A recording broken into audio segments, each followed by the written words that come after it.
Bom dia, boa tarde, boa noite, dependendo de quando você está vendo esse vídeo. Eu sou o Túlio, eu sou professor de História e tô com essa ideia de começar esse canal no qual eu falo das coisas que me interessam, assim, das minhas paixões, que são principalmente os livros. E eu gravei um vídeo essa semana, né, falando um pouco sobre umas reflexões que me remeteram ao livro da Odisseia. E aí uma ideia que eu tinha de fazer era um vídeo, tipo um react do trailer da Odisseia, ele vai sair logo mais, né, no meio desse ano de 2026. O filme dirigido pelo Christopher Nolan, adaptando a Odisseia, e eu queria dar uns comentários e quem sabe apresentar talvez essa obra para as pessoas que ou não conhecem ou conhecem um pouco e gostariam de conhecer mais, ou até mesmo quem já conhece bastante, mas quer ver um maluco falando sobre a obra e o trailer do filme, né? Então, sendo assim, eu vou dar play aqui e vou ir comentando um pouco espaçado o trailer e falando um pouco da obra da Odisseia. Bom, vamos lá ver o trailer então, né? Vamos lá aí. Bom, eu acho que é interessante já começar falando um pouquinho sobre o contexto do filme, né? O novo filme do Christopher Nolan agora, a Odisseia. Vou deixar aqui nessa cena que é legal para falar. O Christopher Nolan tá saindo aí de uma série de filmes, tipo, fez o Oppenheimer, que ganhou o Oscar de melhor filme ano passado. Já tem, né, o Interestelar, A Origem, até Tenet. Eu gosto de Tenet. Eu acho que tem esse negócio do Christopher Nolan, né? Existe muito 8 ou 80, eu acho, hoje em dia, né? Tem quem acha ele o maior diretor de todos os tempos. E tem quem, por ele virar meio modinha, tem aqueles que vão achar que ele é, nossa, ele é muito ruim e tal. Eu acho ele legal, eu gosto dos filmes dele, assim. É o melhor diretor do mundo, mas os filmes são daorinha. Dá pra ir no cinema e dar uma divertida. Não entendi nada de Tenet até hoje, por exemplo, mas ok, né? Enfim, mas vamos lá. O assunto é Odisseia, né? Esse aqui, quando foi anunciado, virou o filme mais aguardado pra mim de 2026. E 26. E agora, bom, vamos lá. Aqui a gente tem essa cena aqui que já mostra o cemitério de guerra, eu já vou comentar mais. E aí, você tá vendo? E aí, pá! O Batman. Gente, isso aqui deu o que falar na internet. O Batman grego. Christopher Nolan meteu um Batman grego aqui. Mas já vamos falar disso. Aqui, após anos de guerra. Eu acho legal voltar aqui. Eu acho que é interessante dar um contexto, né? A gente tem aqui então a Odisseia. E o que seria essa Odisseia então que o Christopher Nolan vai adaptar, né, nesse filme? A Odisseia, assim como a sua obra acompanhante, a Ilíada, né? Aqui está a Ilíada e aqui está a Odisseia. São dois poemas épicos da Grécia Antiga que são atribuídos ao poeta grego chamado Homero. O Homero teria vivido ali aproximadamente no século 8, né? Antes de Cristo, antes da Era Comum ali. Eu digo teria porque existe um grande questionamento, né, entre muitos historiadores, cientistas e críticos literários se o Homero de fato existiu, né? E se ele existiu, se ele foi o real autor dessas duas obras, Ilíada e Odisseia. Se ele foi o autor, significa o quê? Que ele compôs oralmente e depois alguém escreveu que ele compôs? Ou ele pegou os relatos orais e depois colocou no texto? Enfim, né? É, é uma grande discussão, né? Existe todo um campo da historiografia da crítica literária que trata da famosa questão homérica, né? Enfim, o que importa é que desde a Grécia Antiga essas duas obras famosas, muito relevantes, né? A Ilíada e a Odisseia, são, né, atribuídas a o Homero, o poeta cego, como era chamado na Grécia Antiga, porque afinal de contas existe toda essa mística em torno dele ter sido cego e enfim. Bom, se a gente for falar um pouco dessas duas obras, o que a maioria dos historiadores vai concordar é que a Ilíada e a Odisseia elas datam ali de aproximadamente, né, a composição final, vamos dizer, o principal, ali do século 8 até o século 7 a.C., antes da Era Comum. Ok? Seria mais ou menos isso. E eu acho que talvez a coisa mais relevante a se dizer é que ambas as obras elas estão inseridas ali no contexto da mítica e lendária Guerra de Troia, né? E aí já dá uma outra discussão sobre a Guerra de Troia, porque existe todo o questionamento se ela de fato aconteceu, e se ela aconteceu, obviamente não aconteceu como descreve a Ilíada e a Odisseia. Que nem são tanto obras sobre a Guerra de Troia em si, mas o pano de fundo é a Ilíada é sobre o Aquiles, que foi o principal dos guerreiros gregos, né, dos guerreiros aqueus na Guerra de Troia, e a Odisseia é a jornada do Ulisses, que foi um dos grandes guerreiros e também um dos reis que participou da guerra, voltando para casa, né? Bom, mas dado esse contexto, então, né, eu acho que a gente já pode voltar ali pro trailer, que eu quero continuar comentando algumas coisas. Então aqui você tem o Batman, né? Mas enfim, esse aqui que tá aparecendo no trailer, que o Ulisses está aqui, né, de costas pra gente. E aqui você tem o Agamenon. O Agamenon, ele era o rei de Micenas, né? Uma das principais das cidades gregas ali, irmão do rei de Esparta, o Menelau. Menelau é esse que a sua esposa, a Helena, foi levada por Paris, o príncipe dos troianos, e isso teria sido o causus belli, né, o motivo da guerra de Troia, que o Menelau, no caso, se aproveitou para poder fazer essa guerra que, segundo ali a narrativa, ele teria tanto interesse, né? Daí colocaram aqui o Batman, né? E aí eu vou seguir um pouquinho aqui, porque eu acho que tem uma coisa interessante de se falar. Que após anos de guerra, né?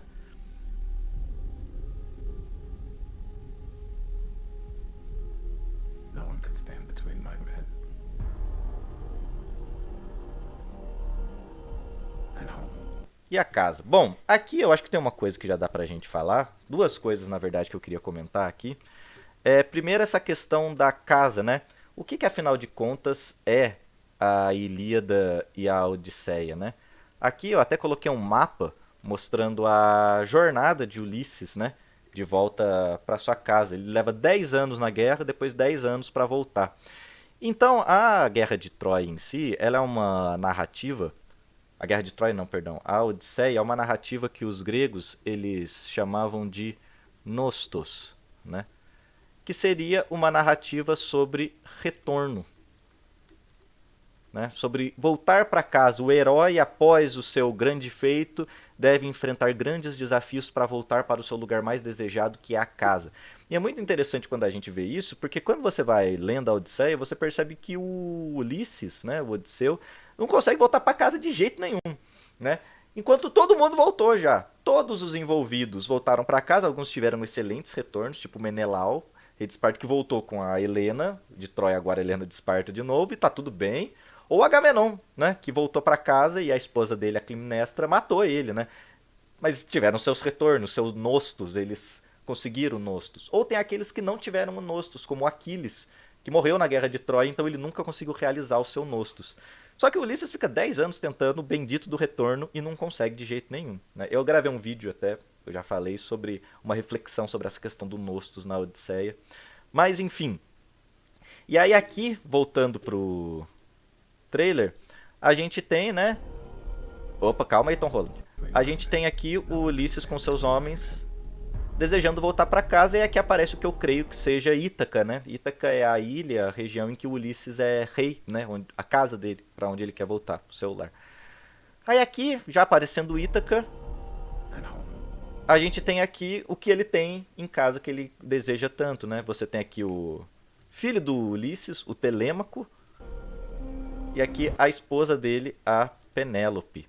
E aí eu já quero comentar um pouco isso também, que são personagens relevantes aqui. Quando a gente fala da Odisseia, no caso, a gente está falando de uma história que você tem, em um ponto aqui, o Ulisses, né?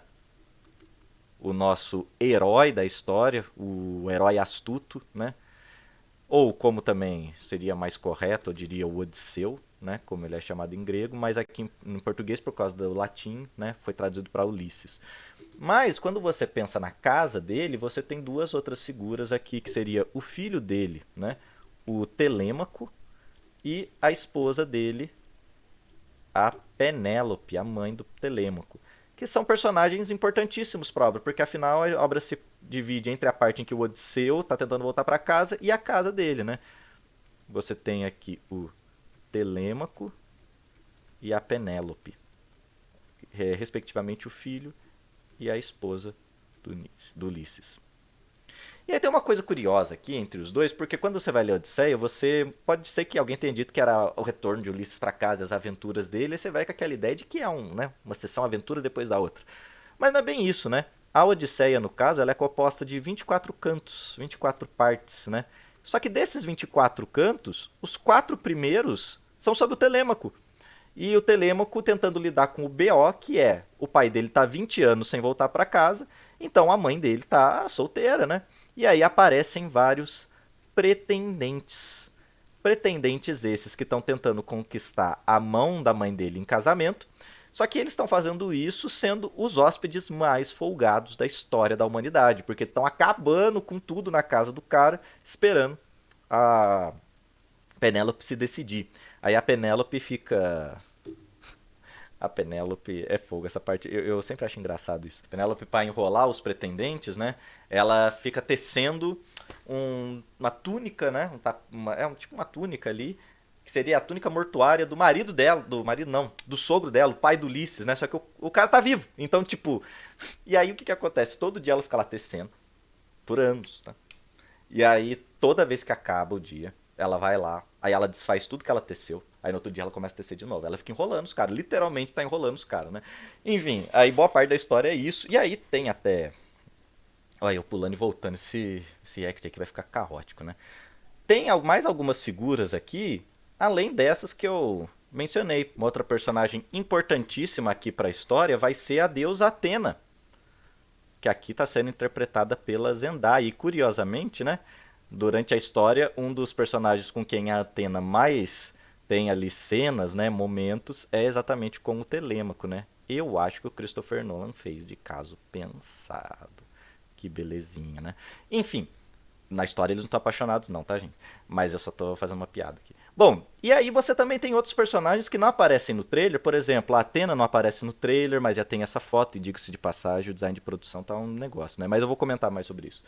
E você tem outras figuras. Por exemplo, aparentemente, assim como na obra, o antagonista principal vai ser o Antino, que é um desses pretendentes, né? Aqui interpretado pelo Robert Pattinson, né, para ser o principal rival aqui do Telêmaco, disputando a mão da Penélope, né? Enfim, então provavelmente boa parte do arco da história vai girar em torno aqui do núcleo Telêmaco, Penélope, Antino e o núcleo Odisseu tentando voltar para casa, e eu creio que o que vai unir todos esses arcos aqui vai ser principalmente a figura aqui da Atena, porque ela vai ajudar o Telêmaco a encontrar o pai, ela vai ajudar o Ulisses a voltar para casa, e aí vai conectar todos esses arcos aqui, né? Enfim. And home.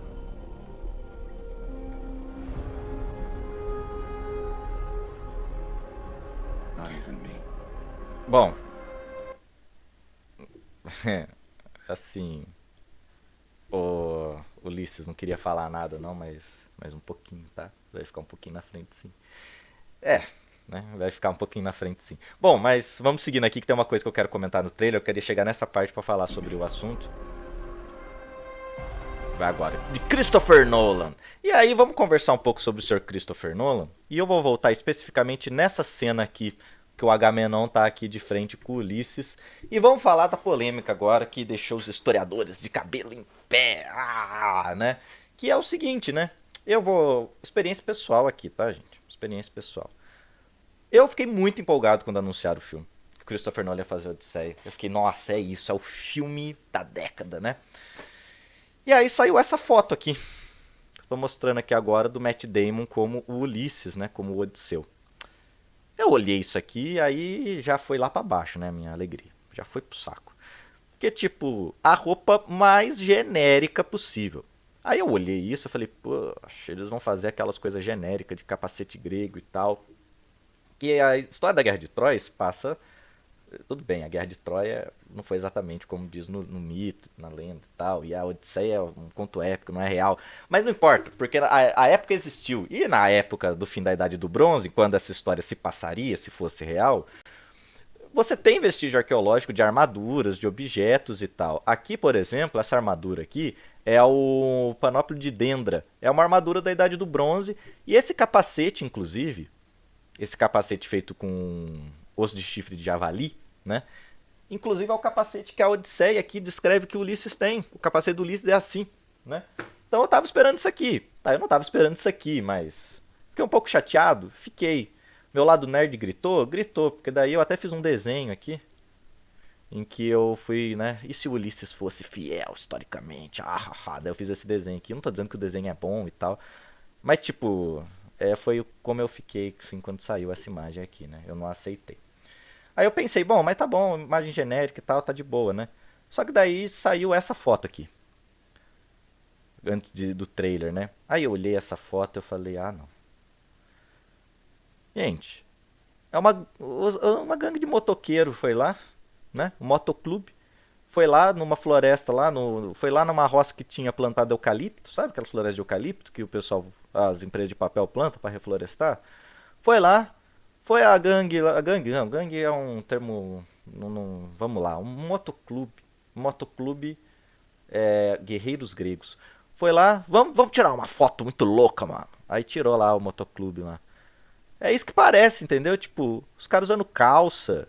Os gregos não usavam calça, pô. Pra eles calça era coisa de bárbaro, de selvagem. Não usava calça. Armadura genericona aqui. Capa. O cara com a capa de chuva aqui, mano. O cara com uma capa de chuva. Ah lá, tipo. Pô, o cara foi assistir show, né? Tava lá, final do ano passado, em São Paulo, vendo o show do Oasis, né? Foi lá ver os irmãos Gallagher junto de novo. Colocou a capa de chuva pra não tomar chuva lá. Nem o capacete eu perdoo. Porque todo mundo, quando pensa em Grécia, Roma, pensa esse capacete aqui, né? Aí tá, tem a sainha também, daí o pessoal. Eu entendo que é a linguagem, o público vai esperar isso e tal, mas eu não gostei. Aí veio essa foto aqui que saiu depois. Aí veio o Batman, né? Aí o Nolan, não satisfeito, me meteu o Batman aqui, pô. Tá aqui o Batman, vou apagar aqui, ó, gente. É o Batman, pô. Ele pegou o Agamenon, falou: e se o Agamenon fosse o Batman? Aí tá aqui, ó. Fazer a orelhinha do Batman aqui, ó. O Batman, gente. O cara fez o Batman. A única coisa fiel aqui nessa imagem é essa espada aqui. Porque essa espada você tem em vestígio arqueológico, espada grega da Idade do Bronze, é assim. Isso aqui você tem. O resto, pô, o cara colocou ali pra fazer o rabo de cavalo no capacete uma coluna vertebral, mano. Tipo, que isso? O que tá acontecendo, sabe? E aí que o barco viking no fundo. O barco viking, pô. Os caras estão na Grécia. Os caras meteram um barco viking aqui. Enfim, já está perceptível que eu fiquei incomodadíssimo com o filme. Mas daí, né? Eu entendo que a linguagem é o que o público espera e tal, mas eu não me desceu isso aqui, né? Eu tava esperando algo menos, né? Menos Batman. Mas tá. Mas daí eu tava vendo o trailer, desgostoso, revoltado, né? Mas daí apareceu ali de Christopher Nolan e aí veio essa cena. Aí, cara, aí eu aí eu olhei pra cara do Christopher Nolan vendo esse trailer e falei: "Salafrário, você é um safado, um sacana". Porque daí ele já conseguiu me irritar todo o trailer até aqui, né? E aí ele joga essa imagem aqui. Isso aqui é pra pegar trouxa, gente. Isso aqui é uma imagem bonita pra pegar trouxa que tá vendo e fala: "Nossa, que imagem da hora". E sabe qual que é o pior? É que funcionou, porque pegou o trouxa aqui. Porque eu olhei isso e falei: "Tá bom, eu vou gostar do filme". Mesmo depois de tudo que eu falei até agora, sendo a lenha no design do filme, tem nada de história que não importa. Eu gostei dessa cena, eu achei bonito. O cara no cavalo aqui, a praia, o cavalo de Troia, os caras puxando. Eu falei: "Nossa, cara, me ganhou aqui". Talvez eu seja uma pessoa que me vendo muito fácil, talvez. Por um preço muito pequeno, também. Mas eu gostei. Essa imagem aqui dá pra fazer um quadro assim, colocar na parede de casa e tal. Né? Bom, enfim. Vamos lá. Segue, né? Ah, vamos falar do cavalo de Troia, né? Tá o cavalo de Troia aqui. Normalmente, quando as pessoas pensam nas histórias da Guerra de Troia, né? Odisseia, a Ilíada, o que vem na mente é o bendito do cavalo de Troia. E eu acho que é interessante porque eu fiquei chocado. Primeira vez que eu descobri, vendo a Ilíada, que não tem cavalo de Troia aqui, né? Isso aqui só conta um trecho do último ano da Guerra de Troia, focando no Aquiles e na revolta dele com o Agamenon e depois, né, ele voltando para a guerra depois da morte do Patroclo, que era o amigo dele, né? Os historiadores dizem que eles eram muito amigos. E aí, enfim, e aí depois tem aquele diálogo final que eu acho lindíssimo do Príamo, rei de Troia, indo falar com Aquiles pedindo o corpo do filho dele, né, o Heitor e tal. Eu acho muito bonito, inclusive. Mas não tem, a Guerra de Troia não acaba na Ilíada, o Aquiles não morre na Ilíada, você não sabe o que aconteceu na Guerra de Troia até você ler a Odisseia. Só que a Odisseia não fala direito, porque o que ela vai acontecendo é que ela vai contando ali a história do Telêmaco e da Penélope, que o Ulisses não volta, e depois você vai pro Ulisses tentando voltar, e aí ele vai contando dos lugares que ele para, a história. E aí meio que você vai tendo em retrospectiva, né, o que tá acontecendo. Eu, inclusive, acho que esse vai ser o trunfo do filme, tá? Eu acho que o Christopher Nolan, ele gosta de trabalhar essas histórias não lineares, e a Odisseia é uma história, uma narrativa não linear. Talvez seja isso que... Eu acho que se ele não fizer isso também, não vai fazer o menor sentido, né? É tipo o cara, pô, eu sou muito bom em fazer pizza. Aí você pede pra ele fazer uma comida, ele vai lá e fala, pô, cara, eu decidi fazer um estrogonofe. Bom, enfim, a história mesmo do cavalo de Troia é mencionada na Odisseia de passagem, mas a história tá bem mais descrita aqui na Eneida, do Virgílio, né? A questão é que a Eneida não é grega, né? É um texto romano, lá do século I. E, enfim, né? Que o Virgílio escreve para tentar criar uma ideia mítica ali, um poema épico de que na verdade os romanos são descendentes dos troianos por meio do Enéas, né? O Enéas seria o antepassado do Rômulo e Remo, fundadores de Roma e tal, né? Escreve isso ali durante o reinado do Otávio Augusto, quando ele vira imperador e tudo mais. Bom, mas enfim, né, a história tá mais ali. Mas tem uma parte que eu achei curiosa aqui no trailer, aqui, quando aparece o cavalo de Troia, além da imagem ser bonita, que aqui você tem eles dentro do cavalo. E aí, essa cena, o cara toma uma espadada ali, aí tampa a boca dele pra ele não gritar. Aqui na Odisseia tem uma parte que o Menelau ele tá recontando meio que essa história, e a Helena de Troia, né? Ela desconfia da sacanagem dos caras. Importante, quem teve a ideia do cavalo de Troia foi o Ulisses, né? Descrito como Ulisses de Mil Ardis, o astuto Ulisses ali na Odisseia. Foi a ideia dele, o cavalo de Troia. E a Helena desconfiou, né?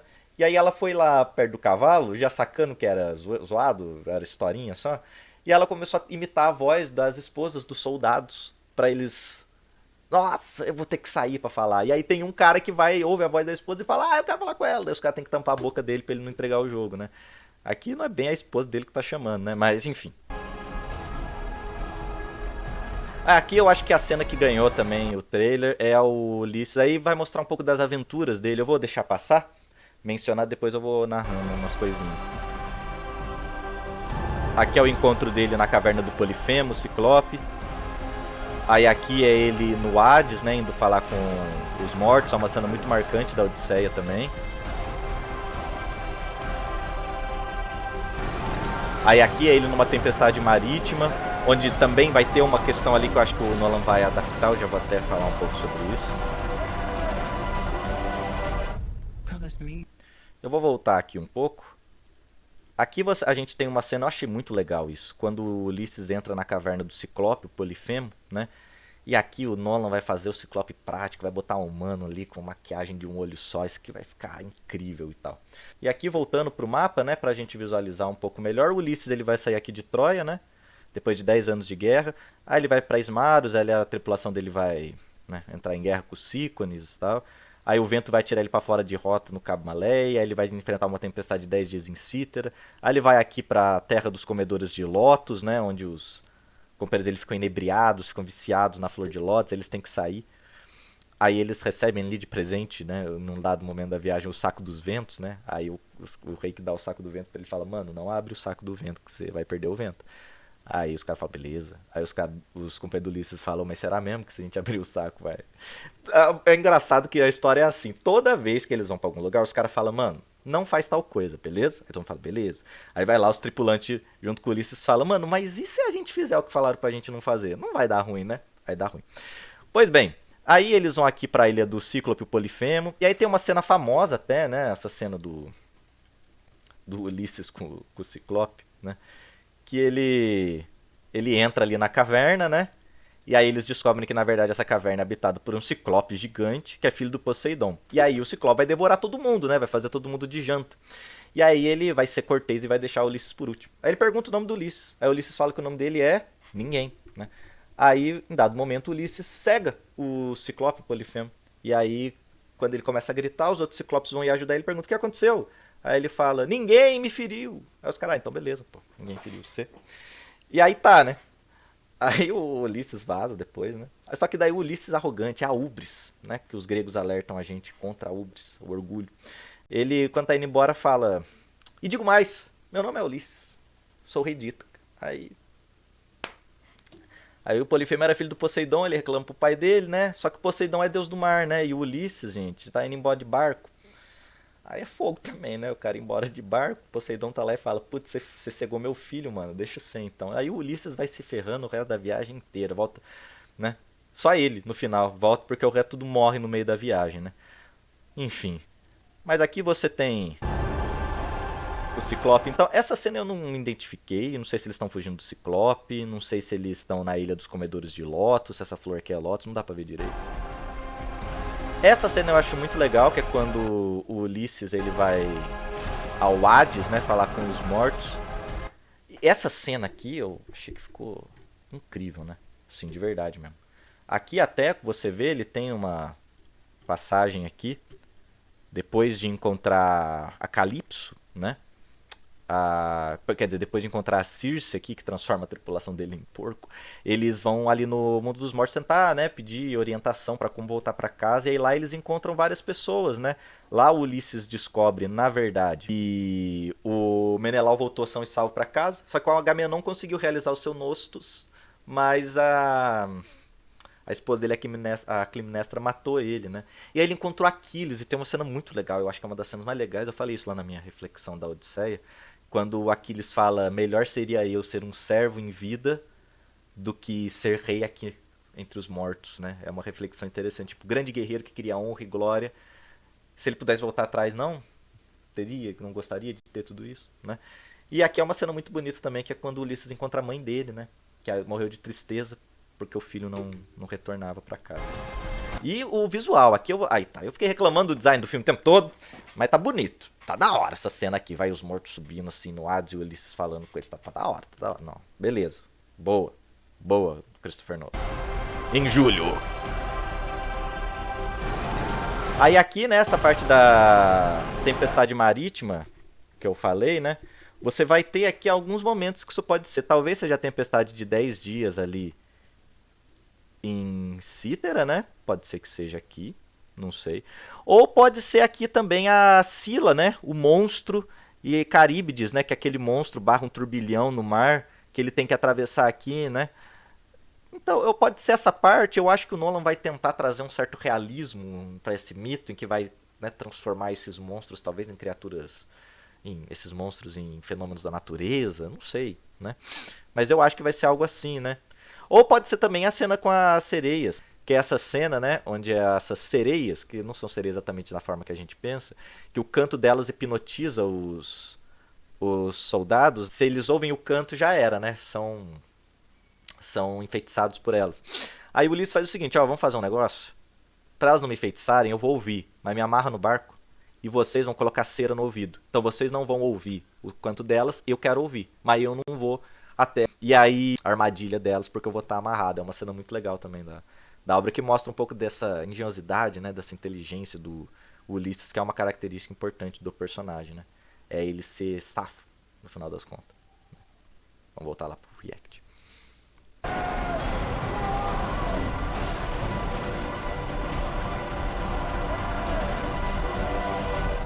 Promise me you will come back. What if I can't? Mano, eu acho que isso não tem como prometer mesmo, não. Mas enfim, é isso, né? Termina com essa cena, provavelmente antes da Guerra de Troia, da Penélope e o Ulisses, né, conversando ali, ela pedindo pra ele prometer se vai voltar, ele fala, não posso prometer nada, e ele realmente não pode prometer nada, né? Porque na real ele quase não volta. Eu só queria deixar aqui uma imagem que saiu do filme, né, antes de encerrar esse long react, que é uma foto que saiu da Penélope, né, da Anne Hathaway, né, no Palácio de Ítaca. Aqui o tear dela, que ela fica fazendo a túnica que não acaba nunca, e ela aqui com o arco do Ulisses, né? A obra termina com o Ulisses conseguindo voltar para casa, e um dos desafios que é feito para ela casar com um dos pretendentes é eles conseguirem armar o arco do Ulisses e atravessar a flecha em 7 machados. Entre 7 machados, se eu não me engano. E nenhum consegue nem armar o arco, mas o Ulisses, que àquela altura já tinha voltado e tal, consegue, e aí depois ele faz uma chacina nos pretendentes lá. Entreguei o final? Ah, acho que entreguei o final, hein, gente. Mas não tem problema, não. A história tem quase 3.000 anos aí, então não é spoiler, não. Beleza? Mas é isso. Vamos terminar aqui. A Odisseia. É isso. Bom, 16 de julho de 2026. Filmado em IMAX. Bom, tá aí. Era isso que eu tinha pra dizer. Espero que vocês tenham gostado aí do vídeo, né? Se você gostou aí do vídeo, deixa um joinha aí pra mim, coloca um comentário aí do que você gostaria mais que eu fizesse aqui no canal, sugestão, elogio, xingamento, enfim. Se for xingar, só seja educado, por favor, seja cortês, tá? Civilizado. Obrigado a todos, tudo de bom aí. Nossa. Nossa. Esse café tá frio.